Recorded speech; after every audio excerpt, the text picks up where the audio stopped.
So I was going through my book today, and I'm rereading everything. I'm getting it ready to be put up on the internet and also published as well. That's why I'm going like one by one. And I'm sitting here, I'm looking at it. It's such a daunting task because there are like literally thousands of pages. I think in total it's about 3,500 pages. And to go back and reread all of those is pretty crazy. And the worst part about it is that most of the time I wasn't in the best mind state that I could have been in. And because of that, a lot of the writing came out a little bit jumbled up and a little bit confusing, and some words just aren't right. And there's a lot of spelling mistakes, there's a lot of grammar mistakes, but the story itself stays intact. So it's not too big of a problem. I mean, of course, I would have liked it to be easier, and I could have just gone through it and just fix up the grammar mistakes, and then that's it. But some of it didn't make sense. So I'm at this one part right now. Let me pull it up. It is January, February, March, April, May. May 1st, 2019. And I kind of got into it, and I was just talking about optimism and how it affected my life, and how I had such a view in life where I'm just like, I'm an optimistic person, and whatever is going to happen is going to work out. And that didn't work out too well. It sucks. It's just being human. You know what I mean? Like, you're a human being, so you're going to be optimistic about a lot of things, and you're going to think that you are going to win a lot in life. And unfortunately, that's not the case. But what I've learned so far is that no matter what you do, you're winning. It doesn't matter how bad you're failing, even if you're failing, like, even if these people fail you, you yourself are always winning. You're always in the right. So that's why I have such a profound feeling for these people that are in jail. And I specifically talk about those people because nobody else talks about them. They only talk about them in bad light. Like, they always want them to get punished. They want them to feel bad. They want them to be eradicated from this earth. And I just feel for them. I'm just like, they don't pick this life. They didn't choose to do what they did. If they could have chose otherwise and not have dealt with the consequences, they would have. You know what I mean? Like, it's not like they went in and they were like, I'm gonna murder X person and I'm just going to deal with it. Like, if you think about it, if they were to murder someone, wouldn't they just have killed themselves? Wouldn't that have been easier?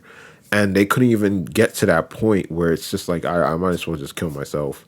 And you people don't have to worry about it, because people view suicide as such a thing where it's like, as Christians, people don't believe that you go up to heaven, but everybody looks at it as less of a crime than to murder someone else. And I genuinely just feel bad for those people. I'll definitely talk about that. But because I used to be a criminal myself, and seeing how criminals are treated after being one yourself, you definitely have a different outlook on it. Like, what I said is, I don't believe that they should be punished the way that they are. Like, yes, they have to be isolated. I'm not going to get that wrong, but at least give them a book to read. You know what I mean? So that's what I was talking about in this one. This is all the way back in 2019. 2019, guys. It's a really long time back. But then I started talking about a real delicate topic. It was about me thinking that I had to suck my friend's dick for money, literally, where I it's so hard to explain. So I literally woke up one day, and then let's go back a couple of days. I woke up one day and I was feeling awesome. You know what I mean? Like I just tried some sassafras. I smoked a bunch on it and I was feeling like I was on top of the world.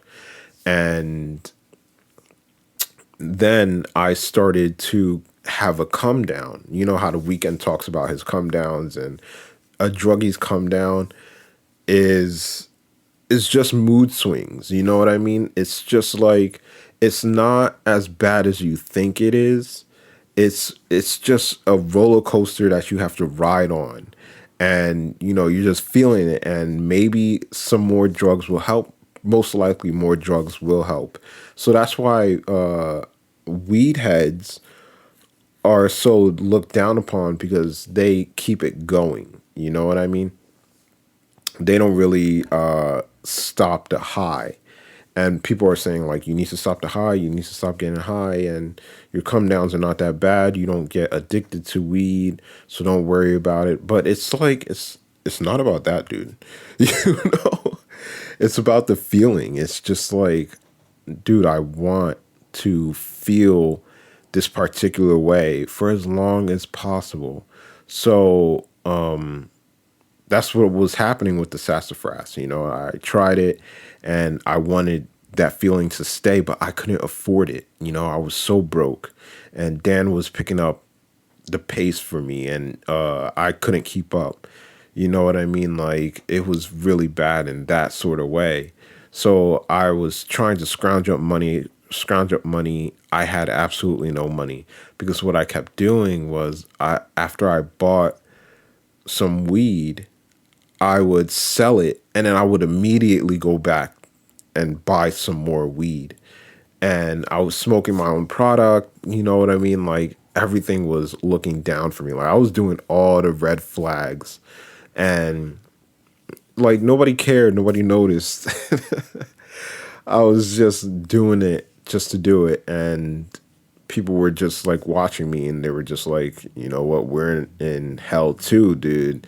So you have to get your stuff together, and if you can't get your stuff together, I don't know what to say to you. So it was one of those situations where it's just like every man for themselves, and it shouldn't be like that. It should be, we should have a much deeper connection. But unfortunately, these people don't believe in that. They just believe in fear. They're just like, what, I don't want to fail. I'm scared of failing. So I'm going to throw anybody under the bus so that I don't have to fail. That's the type of society that we live in. That's the type of people that we live with. It's unfortunate. It really is. But that didn't that didn't really, it did matter. I'm not gonna lie, it did matter. But that's what I was doing. I found some sassafras, and I was just like, you know what? Let me start smoking this stuff. And actually, all you had to do was eat it, right? It was in capsules. I tried the capsules out, and I was smoking weed, smoking dabs on top of it, not just weed, dabs, 99% purity, just smoking it to my face while I was on this sassafras. And I didn't tell anybody about it. Like, I didn't say a single thing to anybody. I was just like, you know what? I don't know why I did that. It's not like I don't know if I was ashamed of trying out different drugs without anybody knowing. Like, I don't know if I was ashamed of it. You know what I mean? Like, should I not say anything because he might think negatively of me? I don't know. I don't know why I didn't say anything, but I didn't. And every time you go to Dan's house, you're going to smoke. You know what I mean? Like, it's a given. You're not going to do anything else except smoke. So I did the sass, and then I walked over to Dan's house, and then we just sat down, and then we just started smoking dabs. And I was just like, okay, okay. I didn't think anything of it because I didn't have any negative effects. Like, all I did was feel good. I was feeling good. So when we started smoking dabs, I started blacking out. And when you black out on drugs, it's very scary.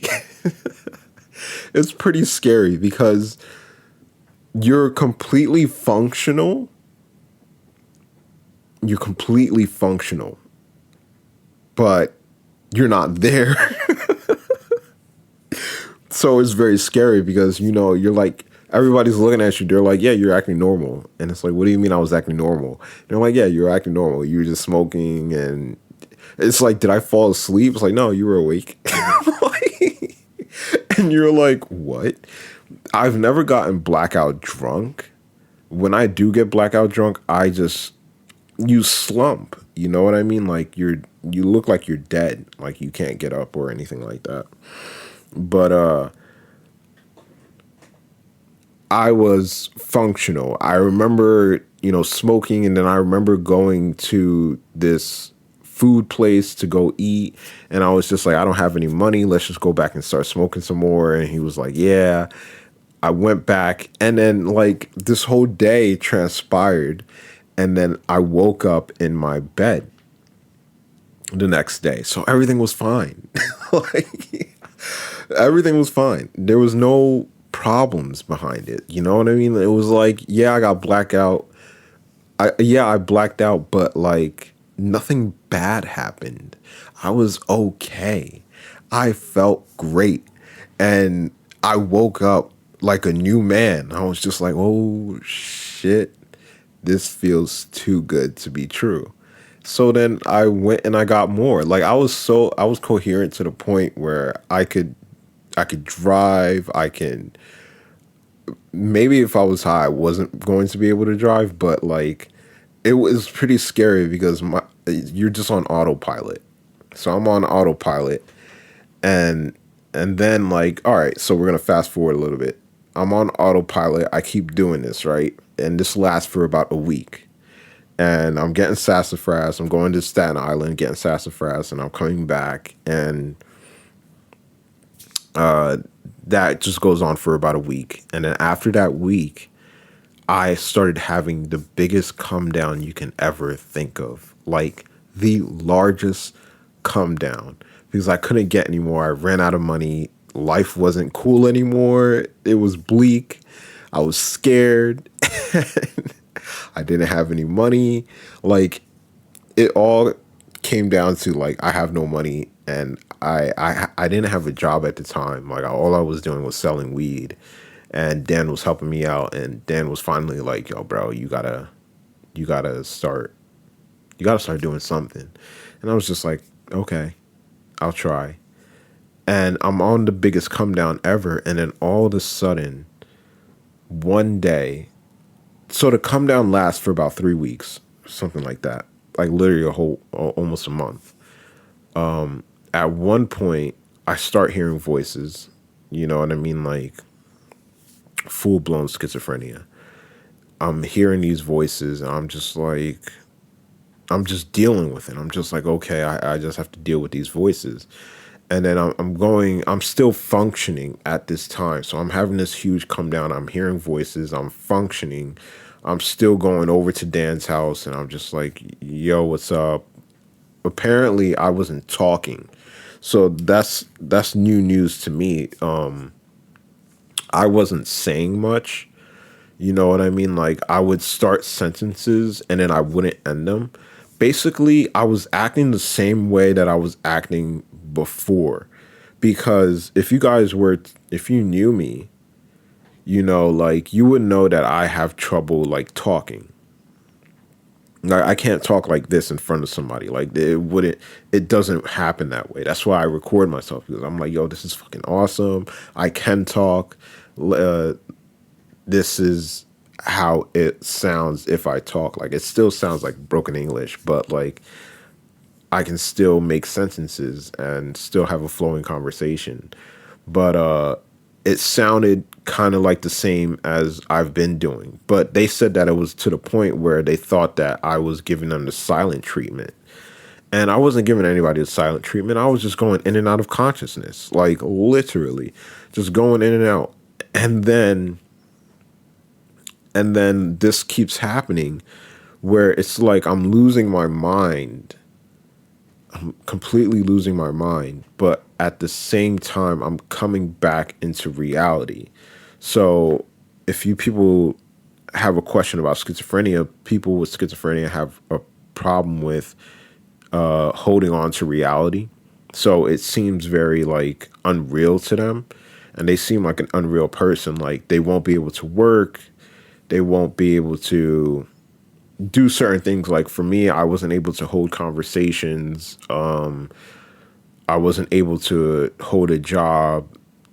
I wasn't able to do regular things that should be easy to do. But I wasn't able to do any of those things. And it kind of seemed like I was giving everybody the cold shoulder when in reality I needed help. And I didn't know how to ask. Like I never asked anybody. So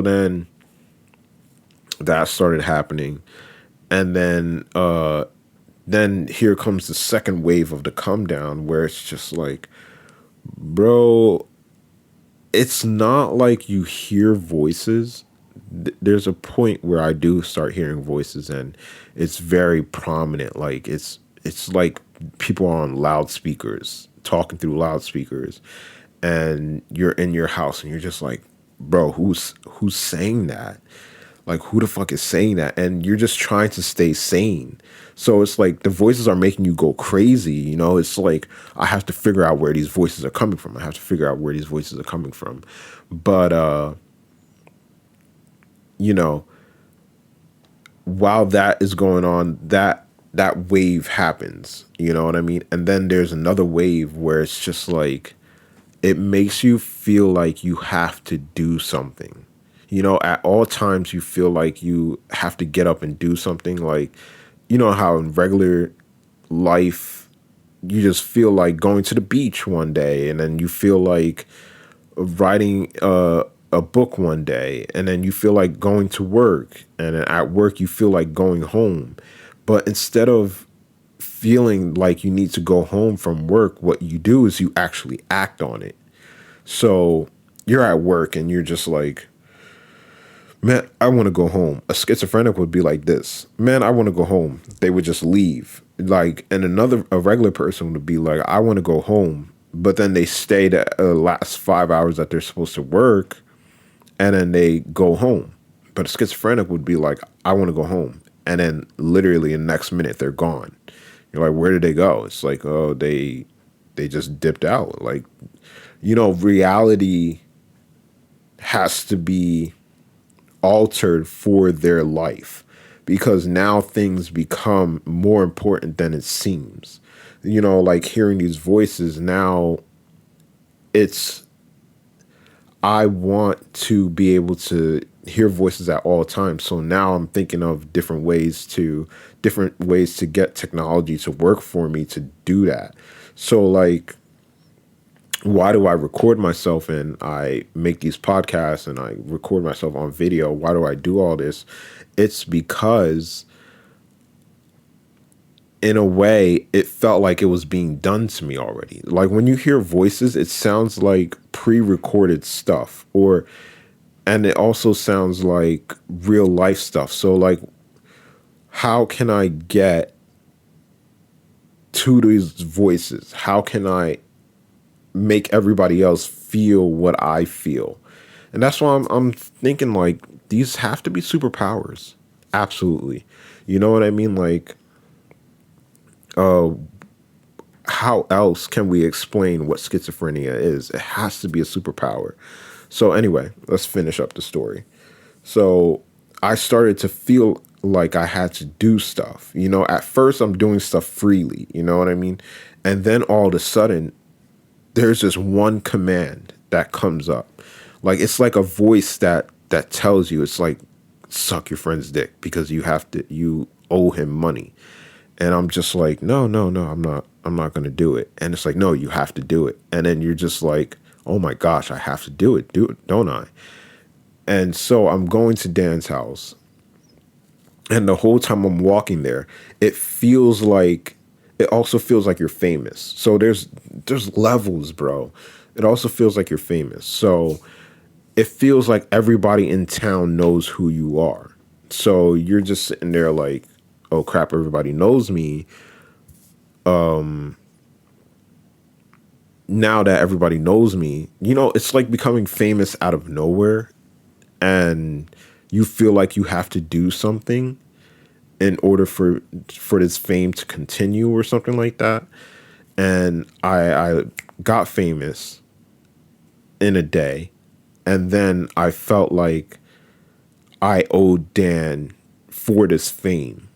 You know what I mean? And then all of a sudden it felt like I had to suck his dick because for no reason. Because nothing. Because literally it was just like the reasons were there though. You know what I mean? Like he helped me out tremendously. He always spotted me money. He always spotted me with drugs and with weed, I should say specifically. He always spotted me with weed. He got me the apartment in Rutgers. Like he was the one that suggested that this is how you get into Rutgers if you want to live here and be on your own. I've known him for years at this point, like a year or two.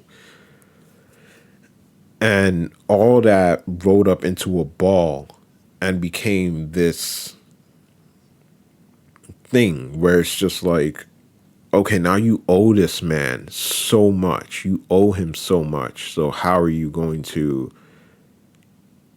give back to him? And like any regular person would be like, oh, okay, I'll just work for him, or I'll just I'll give him money. I'll give him the money that I owe him for the weed that he spotted me for. You know what I mean? I'll go to work and I'll do this. But for me, it was just like, you can't go to work because there's something wrong with you. You don't know what's wrong with you at this point in time. You have absolutely no money. You have no family. What are you going to do to pay this man back? And now you're famous. You're completely famous because of him. What are you going to do to give back to him? And now all the voices are like, you have to suck his dick. Oh, he's going to do it. He's going to do it. You have to suck his dick. And I'm just like, oh my gosh. And it's also this feeling from inside where it's just like, you feel like you have to do it. It's like, it's why schizophrenics get such a bad rap. You know what I mean? Because there was this one guy that murdered somebody on a bus, and he had schizophrenia, and he was diagnosed, and he never took his medication. He stopped taking his medication. Then like a year later, he killed someone. And that always stayed in my mind, where it's just like, and they asked the guy, they were like, why'd you do it? And he was like, because voices were telling me to do it. And I half agree with that, because the voices are interesting. They'll tell you to do stuff, but you don't have to listen. But then it becomes something else, where it's just like, it becomes this feeling that you have to do stuff. And the voices are like a secondary thing, where it's like, I'm trying to comprehend what my body is telling me to do. So if my body is telling me to go across the street, then there must be somebody telling me to go across the street. So it's not like the voice is there technically. You know what I mean? But the voice is like a secondary thing where it makes everything make sense. So it's like, yes, voices were telling me to suck my friend's dick for money, but it was because I felt like I had to. And then it felt like we were famous. And then it felt like everybody knew who I was. And it felt like it was an initiation type thing. I felt like it was, yeah, to get initiated into it, It's like the whole Illuminati type thing. So, like, this is where they get these stories from, guys. Like, you're wondering, all these conspiracies that go on, like, where does it come from? it comes from paranoid people. Like, it comes from people that I'm sure have mental problems, but it doesn't technically be, it's not addressed as a mental problem. It's just like a conspiracist. Like, oh, you just believe in conspiracies.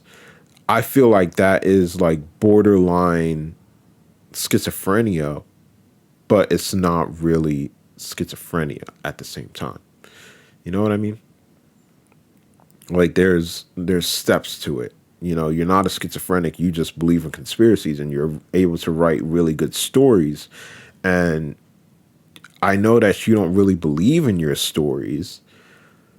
It's not hindering your life that you believe in these stories. It's just like believing in God. Like, yeah, you can believe in God, but it doesn't affect your everyday life. Like, it might affect some decisions that you make, and these are the reasons behind those decisions. It's like, oh, why'd you give that guy money? Oh, it's because I believe in God. And it's like, oh, okay, this guy believes in God. That's why he gave him money. You know, so it's the same thing as the voices that schizophrenics hear. It's like, why did you cross the street when traffic was moving and you got hit by a car? Why'd you do it? Oh, it's because the voices told me to. So for schizophrenics, that's what it becomes. Like, these ideas that you get stems from something. So it just helps us a lot to explain it as voices. You know, it's like, but a lot of questions that people will have is like, are voices real though? And the answer to your question is like, yes, they're very real. Like, there's voices, and then there's stuff that you do because you feel forced to. They're separate. I would put them in separate categories. It's like, all right, there's voices that you hear and they make you go a little bit crazy. You know, it makes you want to get out of the room. It makes you want to run away. It makes you want to do certain things.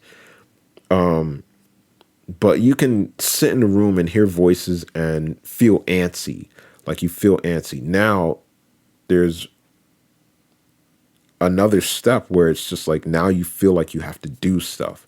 And because you experience the voices were the very first thing that was there. And I didn't have to do anything for the voices. Like, I heard voices. I was just like, okay, I'm hearing voices. Holy shit, this is crazy. And then all of a sudden it started transferring to like, oh my God, now I feel like I have to do things. Okay, how am I going to explain this to somebody? Okay, I'm hearing voices. And they're like, oh, so that's why you set the house on fire. It's like, oh, yeah, because I was hearing voices. The voices technically, the voice is probably not even, they're not even saying like, burn the house down, burn the house down, burn the house down. There is probably just a feeling of you like wanting to burn the house down. You know, it's just like, I just have the feeling to do it. And I felt like I had to do it. You know, it felt like a divine hand was moving me to do it because it told me what to do. And I was just in third person mode and I was just doing it. And, you know, so that's my explanation. And I will explain this over and over again because it comes out differently every single time. You know what I mean? So I'll definitely, I'm trying to explain it so much to the point that people understand it. And I know that repetition is a good thing, especially when it comes to this, because it's such an unknown topic. It's something that is very unknown and people don't really talk about this. But for people to get my point of view, where it's just like, I want to explain to people that I think that schizophrenia is a superpower. And I believe that people have powers in this world, and we don't, we do not give notice to that whatsoever. You know what I mean? But yeah, that's it for the video portion. Hopefully you enjoyed. Hopefully you follow and subscribe. I hope if you ever even got this far, like I hope you just skipped through it and just kind of read through the transcript because there's going to be a transcript. At least you guys get that from me. But yeah, bye for now. And this podcast is still going for a little bit. It's a 30-minute one. It helped me kind of like it helps me get stuff off my chest. I know I say this a lot, but nobody's really listening. It sucks. It would be cool if people were listening, but my friends' parents listens, and May listens, and Ryan listens, and there's some people that do listen, so I do appreciate them. Like,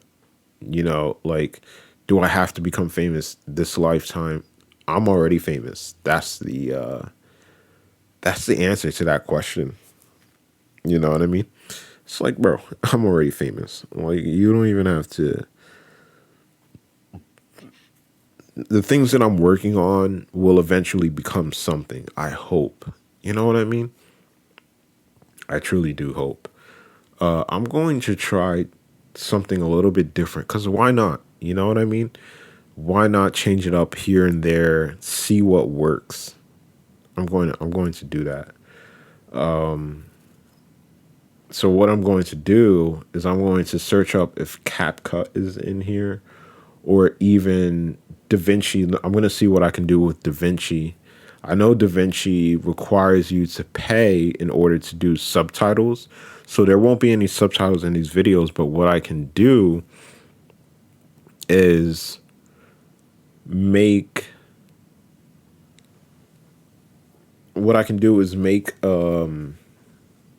I don't know. I don't know what I'm going to do. I'm going to make a video, right? And I want to sync the audio. I want to see if I can sync the audio, or I'm just going to create like a little animation. And with that animation, there will be sound with it. I think that's what I have to do. That's what I'm going to have to do. Because I have the camera going and it's a lot. It's a lot. I'm double dipping here. Double dipping here. Not sure if I should be doing this. But I know that I want to be heard somewhere. So it's going to be like, yo, did you hear this extended version? This dude was so depressed. It's like, yo, bro, I'm not depressed. I am just, yo, you guys make this very hard. You know what I mean? Like they do.